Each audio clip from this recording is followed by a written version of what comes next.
పబ్లిక్లో కాపుల్లో ఒక అసలే అసంతృప్తితో ఉన్నారు. పవన్ కళ్యాణ్ ఎంత కంట్రోల్ చేయాలని చూస్తున్నా, ఒకటి ఇదివరకు వైసీపీ టైంలోనే తెలుగుదేశం టైంలోనే ఎక్కువ ఎమ్మెల్యేలు ఎక్కువ పదవులు ఉన్నోళ్ళు కాపులు. కానీ పవన్ కళ్యాణ్ లీడ్లోకి వచ్చే కాపులకి ఎమ్మెల్యే పదవులు తక్కువ, మంత్రి పదవులు తక్కువ, ప్లస్ నామినేటెడ్ పదవులు చాలా తక్కువ వచ్చినాయి. అసంతృప్తితో ఉన్నారు.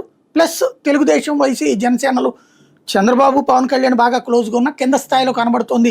వాళ్ళ పత్రికలే రాసుకొచ్చినాయి కదా ఈ అసంతృప్తులు. పవన్ కళ్యాణ్ గారే చెప్తున్నారు కదా అసంతృప్తి తగ్గించుకోవాలని, చంద్రబాబు గారే చెప్తున్నారు కదా అసంతృప్తి తగ్గించుకోవాలి తప్పదనేసి, సర్దుపోవాలి మన 15 ఏళ్ళ దాకా. అంటే అక్కడ అసంతృప్తి ఉన్నట్టే కదా. ఆ అసంతృప్తికి ఇది యాడ్ అయ్యి సోషల్ మీడియాలో 70-30 నిన్న నేను చూసిన సోషల్ మీడియా పోస్టులు 70% మంది అంబటి రాంబాబు కాపు కాబట్టి కొట్టారు, ఇప్పుడు వంశీనో లేకపోతే కొడాల నానినో లేకపోతే ఇంకొకళ్ళనో పెట్టుకున్నప్పుడు వాళ్ళ ఇళ్ల మీద దాడి చేయలేదే, కేసు పెట్టారు, అరెస్ట్ చేశారు, అంతవరకే.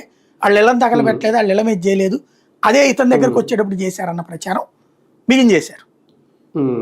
ఒక 30% మంది మాత్రం అసలు కాపులకి నాయకుడు అంటేనే అసలు కాపులకు ఒక కంట్రోల్ ఉండేది కాదు, పాడు కాదు, వంగవీటి రంగా ఉంటే ఆయన చనిపోయాడు, చంపేసింది రాజశేఖర రెడ్డే, తనకు పోటీ వస్తాడని.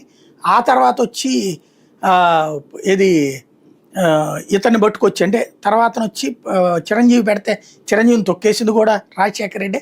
ఆ తర్వాత పవన్ కళ్యాణ్ తొక్కడానికి వచ్చింది కూడా జగన్మోహన్ రెడ్డి. కాబట్టి కాపులను అసలు నాశనం చేయాలనుకున్నది వీళ్ళు.